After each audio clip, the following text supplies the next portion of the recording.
Bakit nandito ka ngayon? Bakit real estate? Gusto kong malaman pa yung mga iba't ibang ways or strategy nga sir, na sabi nyo nga, to how to go about na real estate Okay. na i-treat mo as business and later on would be one of passive income Yes. source na pwedeng mag-contribute sa cash flow mo, or katulad ko na isang OFW na balang araw gusto nang talagang mag for good. Gaya niya ba, you have business naman dito. Meron kang dalawang negosyo, tama? Dito sa Pilipinas? Dito ay isa. Isa, tapos meron sa Doha. Sa Doha, Qatar na. Buti naisip mo na real estate, hindi iba.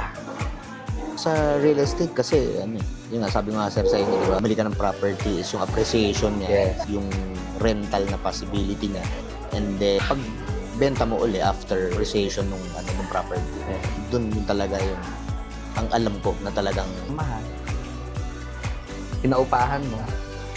Dating ng time, pagko-correct, why? Tumataas kasi ang value.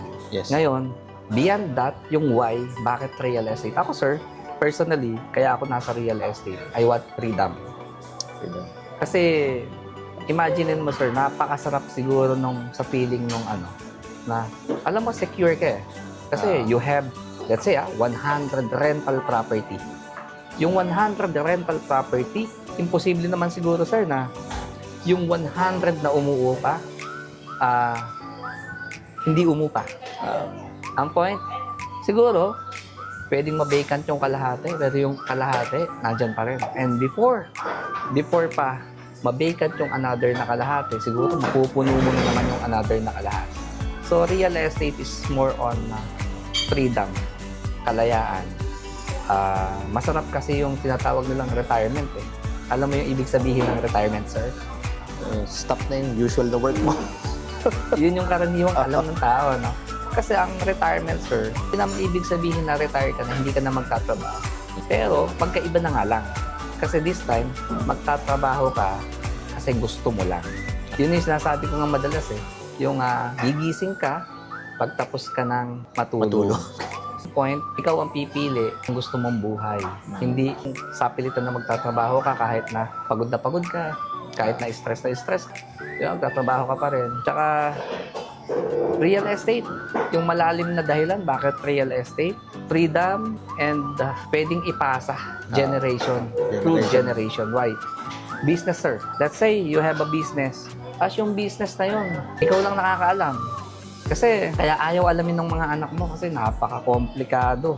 Di ba? So ayaw nila sundan. Madalas, dahil nga ayaw nilang sundan, dahil nga mahirap, ang nangyayari, napuputol na sa'yo. So hindi na ipapasa. And ang maganda sa real estate, sir, na ipapasa mo sa anak mo. Why?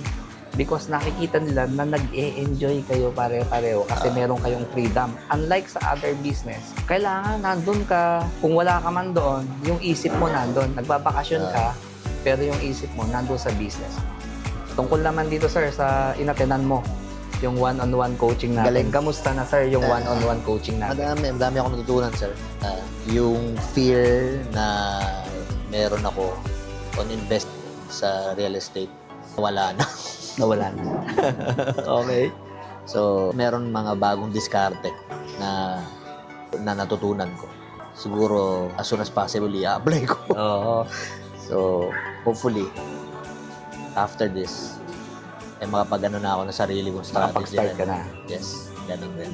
So yun, ito sir, yung ginawa natin ngayon is binuksan lang natin yung isip mo. Ngayon, ang kasunod nito is yung pagte-take action.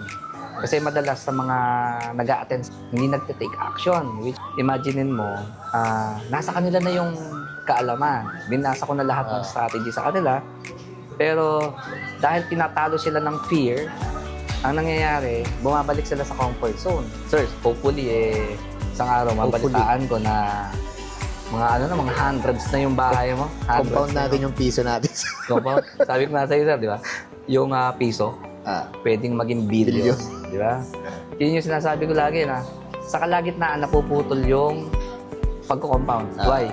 Imagine mo sir, piso, 1 plus 1 equals 2, 2 plus 2 equals 4. Tapos nung nandun na sila sa kalahating billion, kalahati na, naggagastos. Bili sports car, bili ng ganito, bili ng ganito, bili ng ganito. Spending habits Spending nila. habits. Then, saan sila babalik?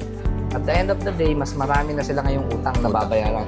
Correct. Imbis na mag-compound, pinakinabangan ngayon sila ng mga nagpautang sa kanila. Correct.